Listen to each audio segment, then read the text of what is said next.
This is Mary Collins from Lifehakx Media on Radio X, and I have the pleasure of having our favorite vet, Dr. Akawi, back online as we are now both working from home because of the COVID-19 pandemic. How are you, Dr. How are you, Dr. Akawi?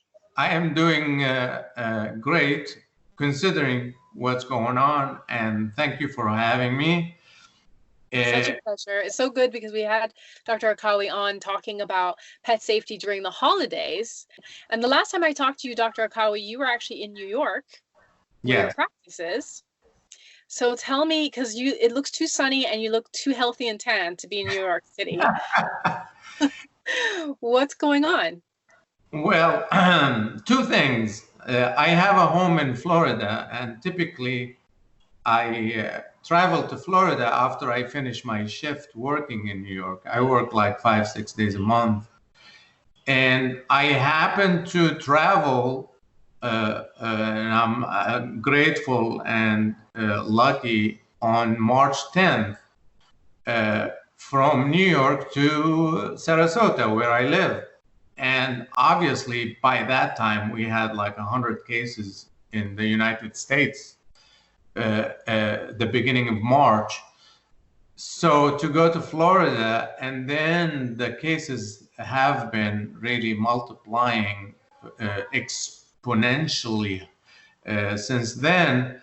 I stayed in Florida, especially that I heard even at the practice where I work at, we did have one of the nurses showing upper respiratory signs that end up having to travel 200 miles to get tested. This is back March 10th. Right. You can imagine, with that hype and saying, oh, you can get tested. The CDC and the FDA, they had this very rigorous, specific instructions who should get tested at the time and who shouldn't. So that particular nurse had to travel 200 miles, and having worked with 2 shifts with other nurses, just imagine in a clinic, now they all had to get tested, but we couldn't find out the results for 5 days. That's crazy. Yeah, so now looking at hindsight 2020, knowing the virus can live on fomites, which means tables and surfaces for 24 hours, can linger in the air for almost 2-3 hours. Wow. And an asymptomatic infected person can spread the virus to another person just by talking and exhaling.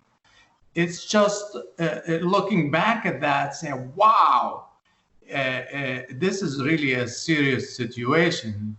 Yeah. But I am grateful. I'm in Florida, and we do have politics play into the virus. Unfortunately, it depends where you are.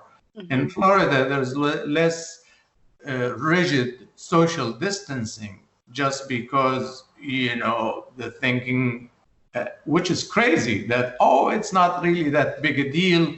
There's a lot of misconception that people have, and I would like to clear that in this interview about comparison of the coronavirus to the flu.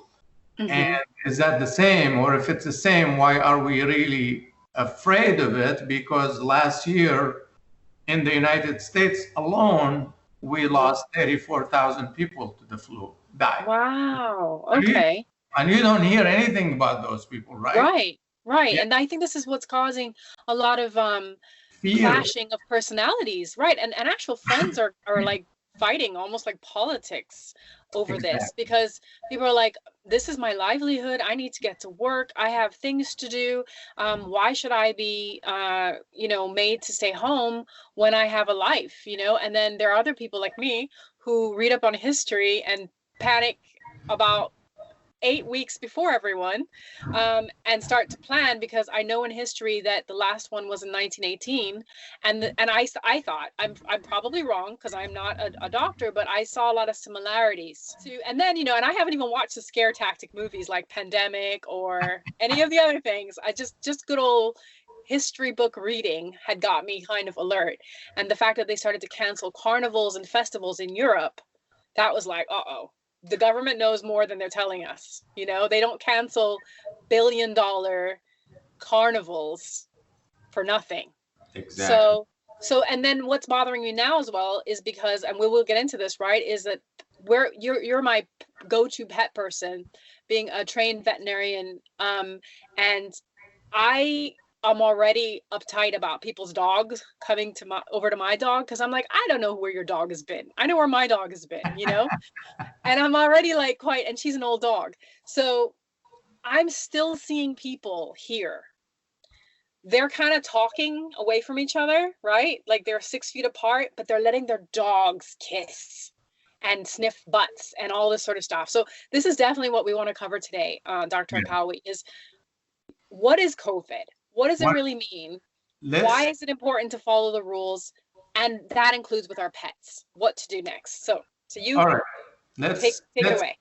COVID-19. COVID is an abbreviation for discovered. COVID discovered 19 in 2019. And the reference for the year is important because really this same virus or a version of it mutated from the SARS in 2002. That was a coronavirus too. If you remember, in 2002, actually, I was visiting China at the time. It's called SARS. It's an abbreviation for severe acute respiratory distress syndrome, SARS. And the difference between that virus and this virus is vast. For example, let me give you an example. That virus affected 8,000 people in total, okay? And it killed 800 people. So that's about 10% fatality. So it was really high in fatality. However, it was low in low in the spread of the virus.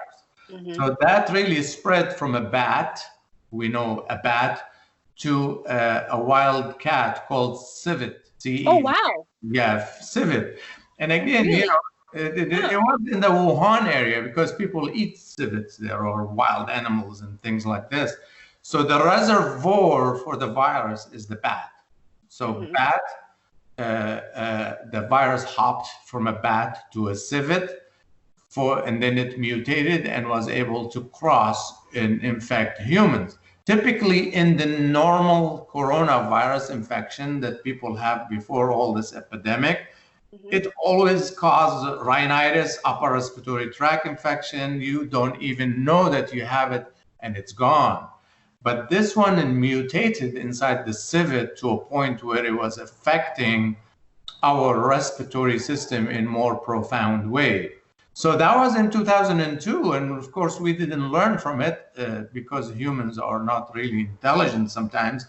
We never heard about it in the news though. Like in Europe and America, there was really not, like, apparently quite a few Americans caught it. I just found out from a friend, an English friend actually, who lives in Switzerland, that her daughter had swine flu. Yeah, as you look at the 8,000 cases globally, I mean, nobody can hear about that, and it killed like 800 people. We only, you know, we worry when they have, we have a higher, what we call R naught. I don't know if you're familiar with the terminology in epidemiology. They call that the R naught ratio, which means this particular virus have an R naught of 3.2 actually. Maybe a little bit higher, we don't know exactly, but it's just to give you an example, the regular flu has R naught of 1, okay? So when you have R naught of 3, that means each infected person give the virus to 3 other people. And the 3 people give it to 3 other people, each person. So that's 9. The 9 become 27, the 27 become 84, and so forth and so on. So you can imagine the spread compared to the flu has an R naught of almost 1, which means you get in with somebody, they give him the flu, they go home, they give it to somebody else, 1 on 1. So the curve is almost flat already with the flu versus with the corona. It's exponential because after a few days, you're going to have hundreds and thousands of people that are spreading the virus to other individuals. So this happened in 2002, and we forgot about it. And then 2012, another bat hopped the virus into a camel, this time in Abu Dhabi and in the Gulf area. And it caused what we call MERS, Middle Eastern respiratory, the respiratory syndrome. And again, we only had 2,500 cases globally, but it killed 850 people. So that virus had 34% fatality rate. Can you imagine? So it's climbing.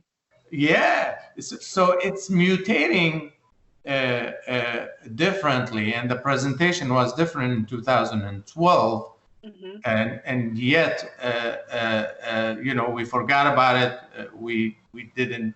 Hindsight 2020. Why would you want to make vaccine if only 2,500 people got affected by it? Right, and then 2016 there was another outbreak, right? Well, the biggest one is 2019, really, and this.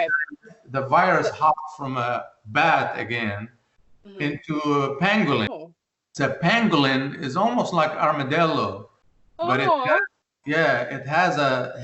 has scales on the outside of the body. These scales have healing properties to a lot of people in the world. So there is a hidden black market for it. And this is a point we should really be cognizant of. Wildlife black market.